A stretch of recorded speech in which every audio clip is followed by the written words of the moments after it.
கர்த்தருடைய பரிசுத்த நாமத்திற்கு மகிமை உண்டாவதாக. தேவன் அருளியப்ப மினிஸ்ட்ரி மூலமாக உங்களோடு தொடர்பு கொள்வதிலும் இந்த மகிழ்ச்சி அடைகிறோம். இன்றைக்கும் இந்த நாளிலும் தேவன் நமக்கு கொடுக்கிற வார்த்தை நீதிமொழிகள் 12ஆம் அதிகாரம் 22ஆம் வசனம். பொய் உதடுகள் கர்த்தருக்கு அருவருப்பானவைகள், உண்மையாய் நடக்கிறவர்களோ அவருக்கு பிரியம். ஹல்லேலூயா. ஆம் பிரியமானவர்களே, கர்த்தருடைய வார்த்தை சொல்லுகிறது, பொய் உதடுகள் கர்த்தருக்கு அருவருப்பானவைகள், உண்மையாய் நடக்கிறவர்களோ அவருக்கு பிரியம் என்று. நம்முடைய வாழ்க்கையிலே எப்பொழுது கர்த்தராய் இயேசு கிறிஸ்துவை ஏற்றுக்கொண்டோமோ, அவருடைய பிள்ளைகளாய் மாறினோமோ, நாம் உண்மையாய் நடக்க அழைக்கப்பட்டு இருக்கிறோம். தேவனுக்கு பிரியமாய் வாழ அழைக்கப்பட்டு இருக்கிறோம். உண்மையாய் நடக்கிறவர்களோ அவருக்கு பிரியம். நம்முடைய பிள்ளைகள் எல்லாரும், நாம் எல்லாரும் அவருக்கு பிரியமாய் வாழ்கிறோமா? ஒவ்வொரு நாளும் கர்த்தருக்கு பிரியமுள்ள ஒரு வாழ்க்கை இருக்கிறதா? நம்மை நாமே சற்று ஆராய்ந்து பார்ப்போம். குடும்பமாய் உண்மையாய் வாழும்போது கர்த்தர் நம்மை ஆசீர்வதிப்பார். உண்மையுள்ள மனிதன் பரிபூரண ஆசீர்வாதங்களை பெறுவான் என்று வேதம் சொல்கிறது. இன்றைக்கு ஏன் அநேக குடும்பங்களிலே ஆசீர்வாதங்கள் இல்லை? ஏன் அநேக நன்மைகள் இல்லை? ஏனென்றால் பொய்யான காரியங்கள் அங்கே இருக்கிறது. பொய் பேசும்போது நம்முடைய வாழ்க்கையில் உள்ள ஆசீர்வாதங்கள் அழிந்து போகும். பொய்களை பேசுகிறவன் நாசமடைவான் என்று வேதம் சொல்கிறது. பிரியமானவர்களே, பொய் பேசும்போது அநேக அழிவுகள், இழப்புகள், நஷ்டங்கள் வரும். பொய் உதடுகள் கர்த்தருக்கு அருவருப்பானவைகள். பொய்யான காரியங்கள் நம்முடைய வாழ்க்கையில் உள்ள நன்மைகளை அது கெடுக்கும். ஹல்லேலூயா. ஒவ்வொரு நாளும் கர்த்தருக்கு பிரியமாய் உண்மையாய் நடக்க பழகிக் கொள்வோம்.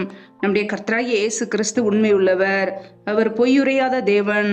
அவருடைய பிள்ளைகளாகிய நாமும் உண்மையாய் நடக்க அவர் விரும்புகிறார். அவருடைய சித்தத்தை செய்ய நாம் அழைக்கப்பட்டு இருக்கிறோம். உண்மையாய் நடக்கும்போது கர்த்தர் நம்மை பரிபூரண ஆசீர்வாதங்களினாலே நிரப்புவார். ஹல்லேலூயா.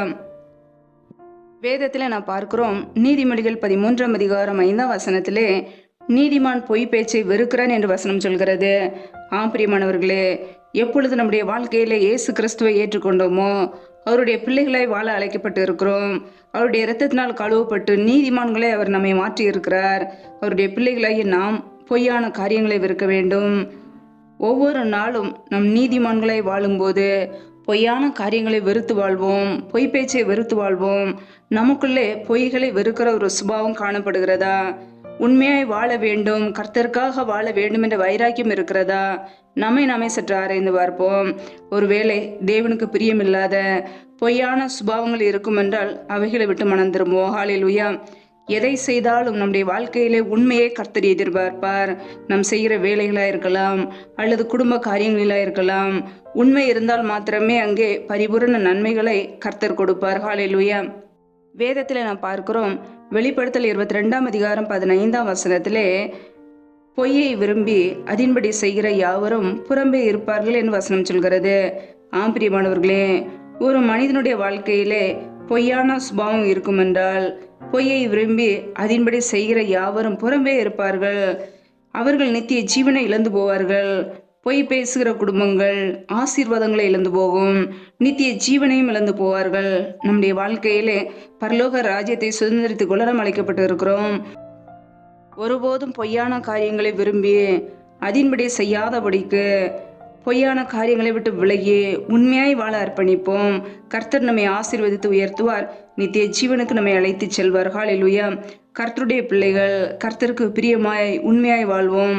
ஒருபோதும் சத்ருவானவனுக்கு இடம் கொடுக்காதபடிக்கு உண்மையுள்ளவர்களாய் வாழும்போது கர்த்தர் நம்மை ஆசீர்வதித்து பரிபூரணமாய் நிரப்புவார். ஹல்லேலூயா.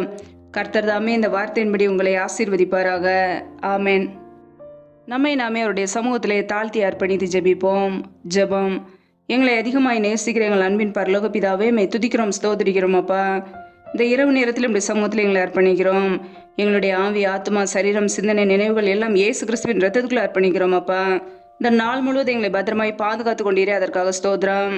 ஒவ்வொரு நாளும் கண்ணின்மணி போல எங்களை பாதுகாத்து கிருபையோடு ஜீவனோடு வைத்திருக்கிறீரே, உமக்கு நன்றி. அப்பா, யாரெல்லாம் இணைந்து ஜெபிக்கிறார்களோ ஒவ்வொரு குடும்பங்களையும் இயேசு கிறிஸ்துவின் கரத்தில் அர்ப்பணிக்கிறோம். என் தேவன் பிள்ளைகளை பாதுகாத்துக் கொள்வீராக, பிள்ளைகளை ஆசீர்வதிப்பீராக. ஒவ்வொரு குடும்பங்களையும் அர்ப்பணிக்கிறோம். யாரெல்லாம் வியாபாரங்கள் செய்கிறார்களோ, வேலைகள் செய்கிறார்களோ, என்னென்ன தொழில்கள் செய்கிறார்களோ எல்லாவற்றையும் ஆசீர்வதிங்கப்பா. கையின் பிரயாசங்களை வருதிய பண்ணுங்க. கையின் பிரயாசங்கள் தேவையில்லா செலவுக்கோ, வீண் செலவுக்கோ, மருத்துவ செலவுக்கோ போகாதபடிக்கு என் தேவன் ஆசீர்வதித்து பெருக பண்ணுவீராக. உடைய கரங்களிலே அர்ப்பணிக்கிறோம். எந்தெந்த குடும்பங்களிலெல்லாம் திக்கற்ற பிள்ளைகளாய் தனிமையோடு வாழ்கிறார்களோ, கணவரால் கைவிடப்பட்ட ஒரு சூழ்நிலையிலே யாருமே இல்லாமல் வாழ்கிறார்களோ, என் தேவன் அவர்களுக்கு உதவி செய்வீராக. திக்கற்ற பிள்ளைகளுக்கு நீரே சகாயர். பிள்ளைகளை ஆசீர்வதிங்க, பாதுகாத்து கொள்ளுங்கப்பா. எந்தெந்த குடும்பங்களிலெல்லாம் பலவீனத்தோடு சோர்வோடு வியாதியோடு இருக்கிறார்களோ, என் தேவன் அவர்களை பலப்படுத்துவீராக, சுகமாக்குவீராக.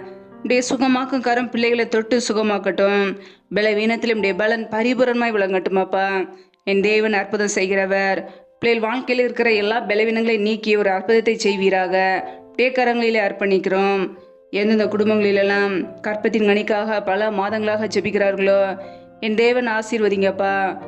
கற்பத்தின் கனியில் இருக்கிற தடைகளை முற்றிலுமாக நீக்கி போடுவீராக. ஆசீர்வதிங்க, உடைய நன்மையினால் நிரப்புங்கப்பா. இந்த இரவு நேரத்தில் இன்பமான நித்திரை கொடுங்க.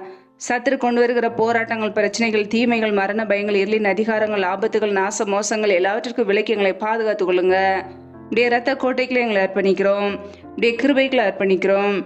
நீரே எங்களுக்கு பாதுகாப்பு, நீரே எங்களுக்கு அடைக்கலம், நீரே எங்களுக்கு கோட்டையுமாய் இருக்கிறீர். உடைய சமூகத்திலே தாழ்த்தி அர்ப்பணித்து ஜெபிக்கிறோம்.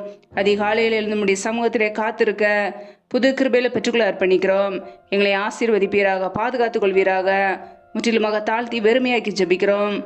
எல்லா துதி கன மகிமையெல்லாமும் ஒருவருக்கே செலுத்துகிறோம். இயேசு கிறிஸ்துவின் மூலம் ஜெபிக்கிறோம் எங்கள் ஜீவனுள்ள நல்ல பிதாவே, ஆமேன்.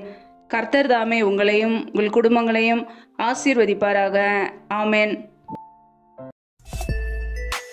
Thanks for watching. Please subscribe our channel. Click the like and share. Click the bell. God bless you.